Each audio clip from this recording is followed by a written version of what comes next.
उसी बीज में ऐसा क्षमता होता है कि वह छोटा सा बीज एक ऐसा समय आता है विशाल वृक्ष बरगद का पेड़ का रूप ले लेता है। उसी तरह से यह जो जीव है उस परमपिता परमेश्वर गॉड अल्लाह का एक अंश है, अंश और अंशी।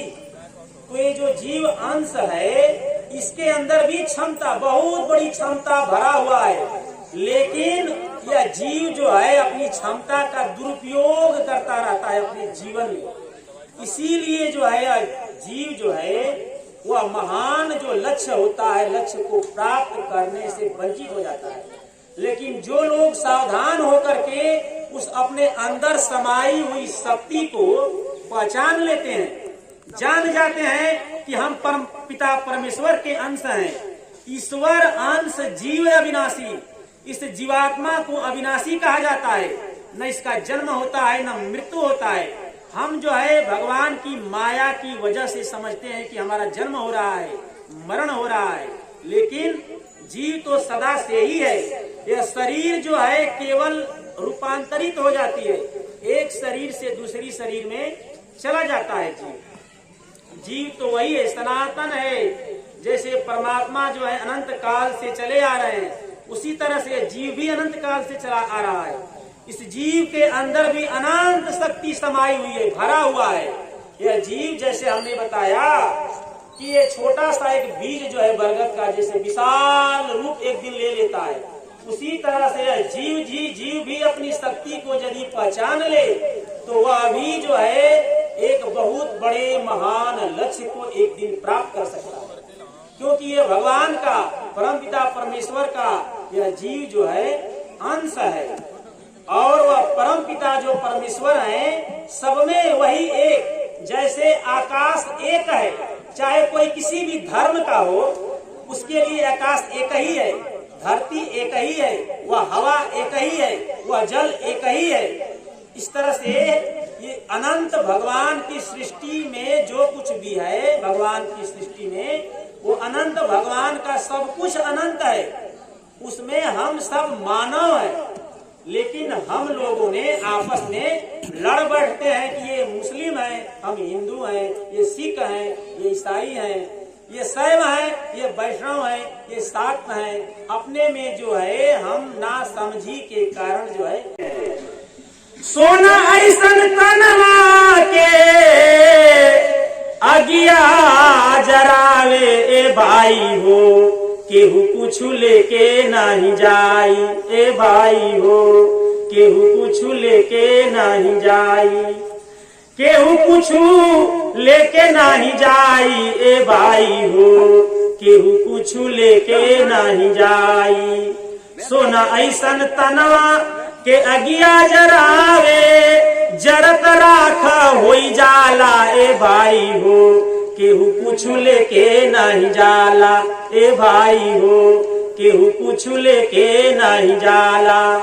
तो बड़े भाग्य से भगवान परमात्मा ने हमें मनुष्य का जन्म दिए, शरीर दिए, और यह शरीर पाकर के हम हरि का, परमेश्वर का, परमात्मा का, गॉड का या अल्लाह का भजन नहीं किए, उनके चरणों में प्रेम नहीं रखे, तो ये जीवन हमारा समझिए बेकार गया, बेकार गया। इसलिए भजन करो भाई, भजन करो, सत्संग करो, सत्संग करो, यह अवसर फिर नहीं मिलने का, यह अवसर फिर नहीं मिलने का, यह अवसर फिर नहीं मिलने का।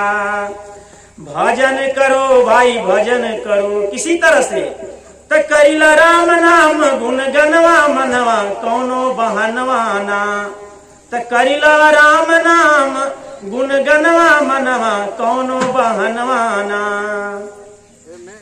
कौनो बहनवा ना मनवा कौनो बहनवा ना, कि करिला राम नाम गुण गनवा मनवा कौनो बहनवा ना, करिला राम नाम गुण गनवा मनवा कौनो बहनवा ना।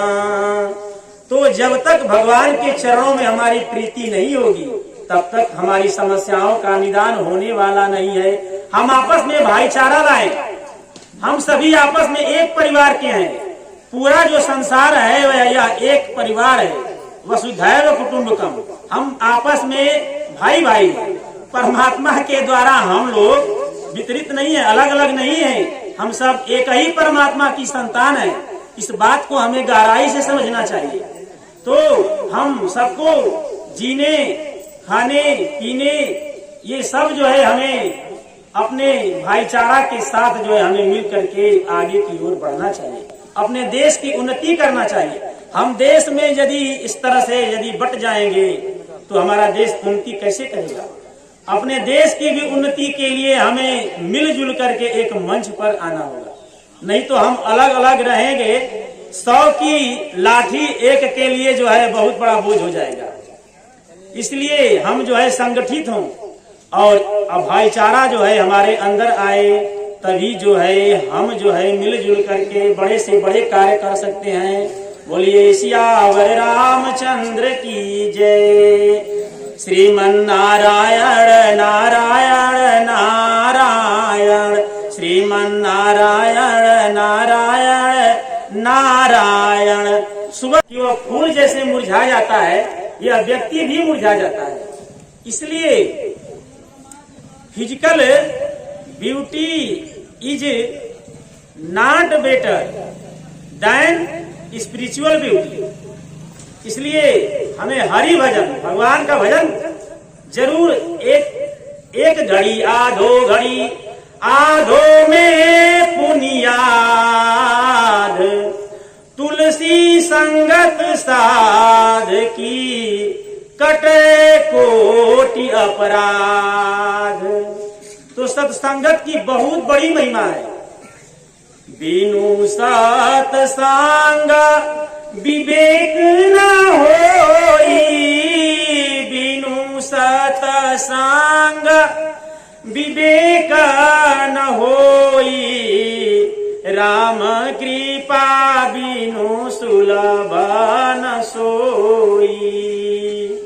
सत्संगति मुद मंगल मूला, सत्संगति मुद मंगल मूला।